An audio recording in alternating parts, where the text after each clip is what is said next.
Saludos cordiales. Les vamos a presentar nuestro proyecto de difusión cultural, un documental sobre la obra teatral de César Vallejo, denominado Lockout. A su misma vez, iremos relatando los aspectos relevantes de cada una de las escenas. César Abraham Vallejo Mendoza, el menor de 12 hermanos, nació en marzo de 1892 en Santiago de Chuco, La Libertad, Perú, en un pueblo ubicado en la zona alta del departamento.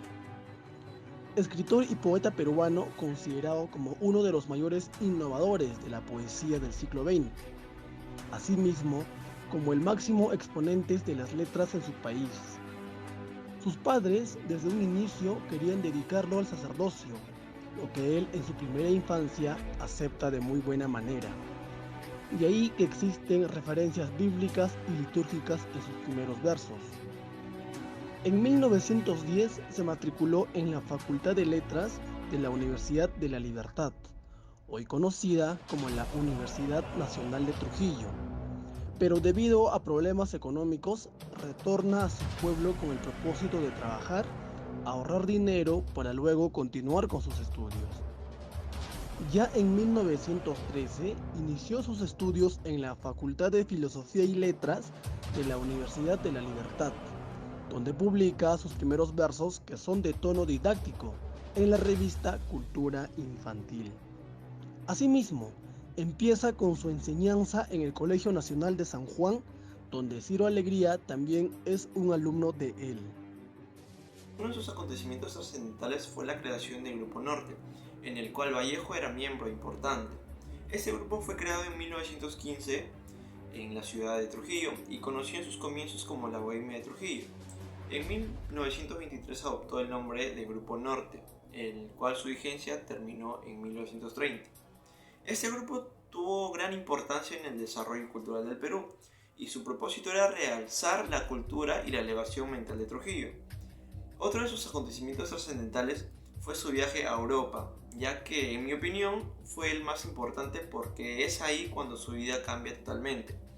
Él, ya cansado de la mediocridad local, decide emprender su viaje y sin intenciones de regresar parte un 17 de junio de 1923.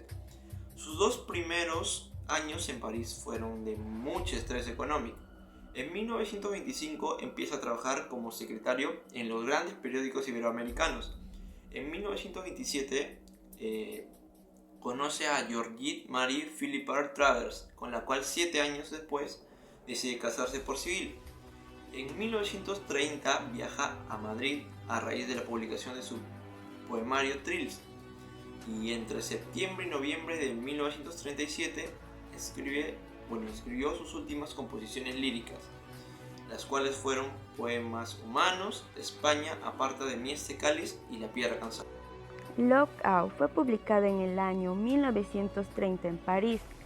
Vallejo ilustra en la obra las diferencias sociales entre el capitalismo y el proletariado, el abuso cometido con los empleados y la corrupción entre las autoridades, las cuales son hechos que suceden actualmente en nuestra sociedad. También es una obra fundamental que tiene demasiado criterio. Cabe decir que en el año 1929 hubo una crisis mundial por el problema económico, donde mucha gente se vio afectada, tanto laboral como en el entorno familiar. Por esa razón, Vallejo, a través de esta obra, hace que el pueblo peruano conozcan de qué manera deben defender sus derechos al trabajo. Lockout expresa un mensaje renovado. Las 5 partes de esta obra teatral cuentan con una serie de hechos ocurridos en una fábrica, la cual fue declarada en cierre, las negociaciones entre patrones y obreros, el inicio de una huelga y enfrentamientos. En Lockout habla sobre el cierre de una empresa y cómo ésta genera consecuencias contra los empresarios y obreros. Cuenta con 5 escenas. En la escena 1 podemos ver cómo los obreros son informados por el cierre de la fábrica. El director les comenta que no ha sido culpa de los dueños, sino de la crisis internacional que estaban atravesando todos en ese momento. La clase obrera se niega, diciendo que todo lo que decían era falso. ¿Por qué? Porque las máquinas que ellos mismos habían construido las iban a reemplazar en algún momento. Porque eran más rápidas, eficaces y no necesitaban de un sueldo. Por ese motivo, los más beneficiarios iban a ser los jefes. Ante toda la injusticia que vivían, nace una voz de protesta. No al cierre, no al cierre. Vamos a protestar. Huelga, huelga ante los empresarios opresores. Los obreros curiosos deciden ir al sindicato para encontrar una solución a todo lo que estaban viviendo. En la escena 2, el ministro Usov se reúne con 4 industriales en el Ministerio de Trabajo, donde deliberan sobre la entrevista entre patrones y los delegados del sindicato. En este debate, los empresarios buscan cerrar la fábrica o reducir el salario a los obreros. Sin embargo, no llegan a ningún acuerdo. El ministro Usov busca abogar por los obreros, pero finalizando la reunión, uno de los empresarios se queda con el ministro y lo amenaza con hacer protestar una letra que debe. De esta forma, los empresarios buscan coaccionar al ministro a su favor. En la reunión de los empresarios con los representantes del sindicato de obreros, Leblanc, uno de los empresarios, aprovecha para acercarse a Duplessis, un delegado del sindicato, y busca sobornarlo, pero al no aceptar, lo amenaza con la cárcel. Escena 3. Tiene lugar en el sindicato, donde, terminada la asamblea, los obreros entran solo para darse cuenta que no se llevó a cabo ningún acuerdo entre el ministro, los empresarios y los que representaban a los obreros.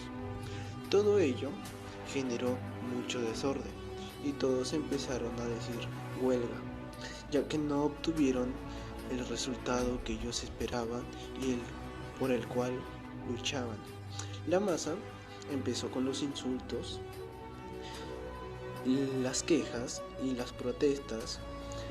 Después de tantas disputas entre ellos, conversando, se llegó a un acuerdo que lo que podían hacer era una huelga, en donde todos puedan estar unidos luchando por lo que querían conseguir con dicha asamblea, que eran sus derechos. Escena 4.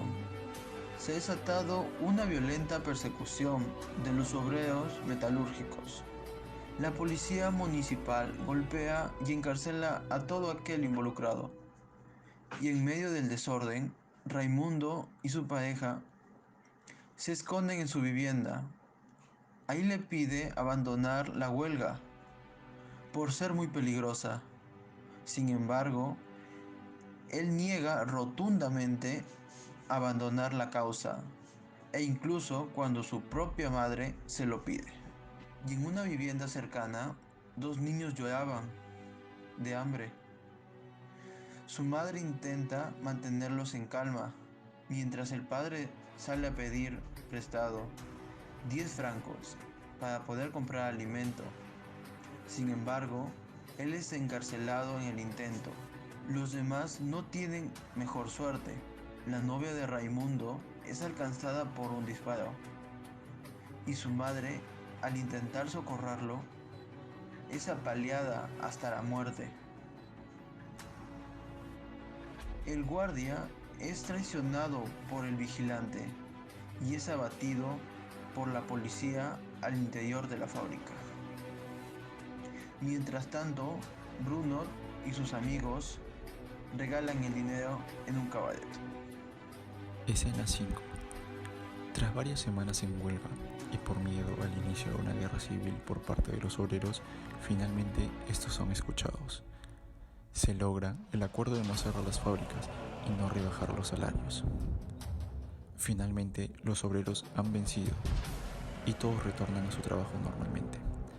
Esta victoria no es sino un gran paso hacia la revolución proletaria. Los obreros se dan cuenta de que unidos pueden lograr mucho y esperan que su pensamiento dé la vuelta al mundo y así se terminan las injusticias del capitalismo. En la obra Lookout vemos reflejado el pensamiento humanista del autor.